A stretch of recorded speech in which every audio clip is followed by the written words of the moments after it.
we overcome the devil by the blood and by the word of the testimony. So testimony buli lwogiwa oba olaze nti weebaza. Dawudi yagamba bw'ati. Mukama.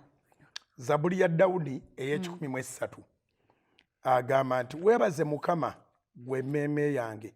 Psalms 103 verse 1 to 3. Weebaze Mukama gwe emmeeme yange.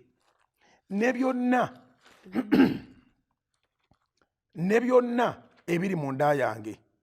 Mwebaze erinnya lye ettukuvu. Weebaze Mukama gwe emmeeme yange, so teweerabira birungi bye byonna. Asonyiwa ebikolwa byo byonna ebitali bya butuukirivu, awonya endwadde zo zonna. N'olunyiriro olwokuna tulusome. Anunula obulamu bwo buleme okuzikirira. Akussaako engule ey'ekisa n'okusaasira okulungi. N'olwokutaano tulusome. Akussa akamwa ko ebirungi, obuvubuka bwo ne budda bujja ng'empungu. Mukama, n'olwomukaaga tulusome. Mukama akola eby'obutuukirivu, atuukiriza emisango ku lw'abo bonna abajoogebwa. Nkomye ku lunyiriri lwa 6. Naye bw'owulira Dawudi bw'agamba, weebaze Mukama gwe emmeeme yange ne byonna ebiri mu nda yange. Abantu bwe baba balina ekibaluma kibeera biza ebitundu ebirala byonna ebiramu.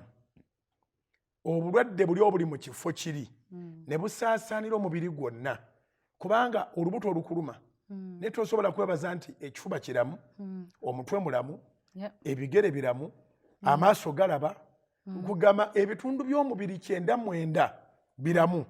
N'otandika okuyomba nga lwakiyinza olubuto olunuma. But God, why me?